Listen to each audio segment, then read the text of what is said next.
వర్షాల కారణంగా ప్రజలకు ఎలాంటి ఇబ్బందులు తలెత్తకుండా ప్రత్యేక డ్రైవ్ చేపట్టామని ఎస్పీడీసీఎల్ సీఎండీ జితేష్ పాటిల్ అన్నారు. సీఎం ఆదేశాల మేరకు తాను కూడా క్షేత్రస్థాయిలో పర్యటించి సమస్యలు పరిష్కరించేందుకు కృషి చేస్తున్నట్టు తెలిపారు. వర్షం పడ్డప్పుడు ప్రజలు అప్రమత్తంగా ఉండాలని ఆయన సూచించారు. ఫిర్యాదులను త్వరగా పరిష్కరించేందుకు త్వరలో వాట్సాప్ చాట్ బోర్డ్ టెక్నాలజీని అందుబాటులోకి తెస్తామంటున్న సీఎండీ జితేష్ పాటిల్తో మా bureau chief Raj Kumar face to face.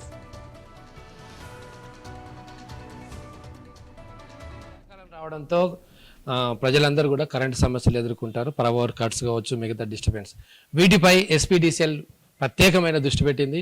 స్వయంగా సీఎండీ గారే రంగంలో దిగుతున్నారు. క్షేత్రస్థాయి పర్యటనలు కూడా చేస్తున్నారు. గడిచిన 4-5 రోజులుగా ఈ యొక్క పర్యటనలు సీఎండీ గారు చేస్తున్నారు.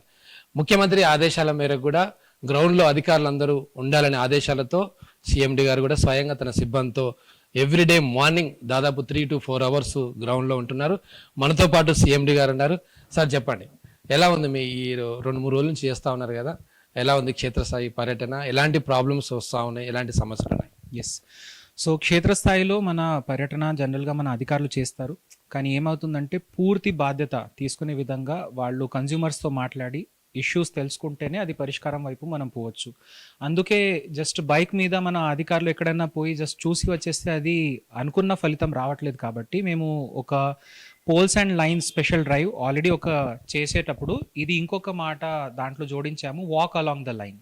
అంటే సింపుల్ ఒక లెక్క చెప్తే మన దగ్గర ఫీడర్ లెంత్ అంటాము 11 kV feeders. So 11 kV feeders మనకి దాదాపుగా 3-4 కిలోమీటర్ కంటే ఎక్కువ ఉండవు. జనరల్గా మన ఫిట్నెస్ కోసమైనా చాలామంది వాకింగ్ చేస్తారు.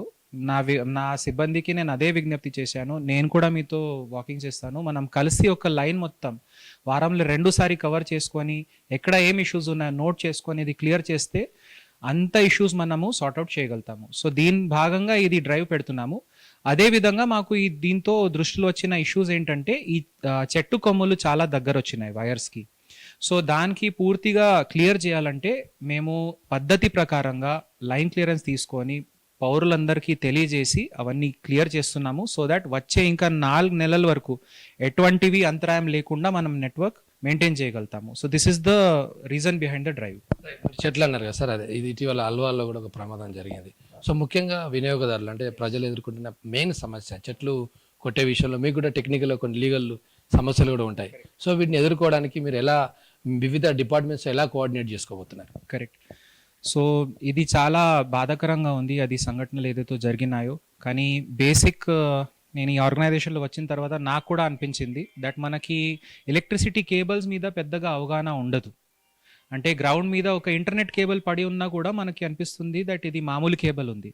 కానీ మన ఎలక్ట్రికల్ కేబుల్స్ అది చాలా డేంజరస్ ఉంటాయి. ఈ సంఘటనల్లో కూడా అది కింద పడి ఉన్నప్పుడు ఎవరు దానికి గమనించలేక ఇంకా మన సిబ్బందికి కూడా తెలిసి అది రియాక్ట్ అవ్వాలంటే ఆల్రెడీ మనం వర్షాకాలంలో మన ఇది ప్రకృతి వైపరీత్యం ఏదైతే ఉందో దానికి రియాక్ట్ అవ్వాలంటే ఫస్ట్ మేము సర్వీస్ రిస్టోరేషన్లో మేము పనిలో ఉంటాము, సప్లై రిస్టోర్ చేయడం. ఆ మధ్యలో ఏమవుతుందంటే అనుకోకుండా అది వైర్స్కి ముట్టుకోవడం వల్ల అది ప్రాణం పోతుంది. అది దానికోసం అనాలిసిస్ చేసుకొని 2 భాగంగా మేము ఇంప్రూవ్మెంట్ తీసుకొస్తున్నాము. ఒకటైతే విస్తృతంగా ఇంకా ఏం అవకాశం ఇవ్వకుండా ఈ ట్రీ ప్రూనింగ్ చేసుకోవడం. ఎందుకంటే మళ్ళీ ఎవరికి కూడా మేము ఇది we don't want to give any excuses. ఇప్పుడు మేము అది చేసేసి మొత్తం తీరుతాము.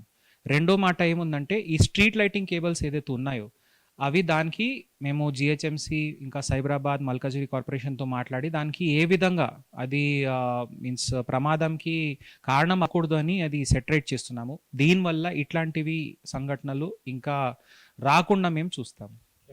సో ఇది మొత్తం మీద కరెంట్ అవాంతరాలు కావచ్చు, ప్రజలు ఎదుర్కొంటున్న సమస్యలపై మరి సీఎండీ గారు చాలా స్పష్టంగా మనకు తెలిచారు. టెక్నాలజీని ఉపయోగించుకొని ప్రజలకు ఎలాంటి ఇబ్బందులు కలగకుండా సీఎం గారి ఆదేశాల మేరకు కూడా క్షేత్రస్థాయిలో పర్యటిస్తూ సిబ్బందిని అదేవిధంగా కన్జ్యూమర్స్ను కోఆర్డినేట్ చేయడానికి రెడీ అవుతుంది పవర్ డిపార్ట్మెంట్. కెమెరామెన్ సుధాకర్తో రాజ్ కుమార్ న్యూస్, 9+ న్యూస్, హైదరాబాద్.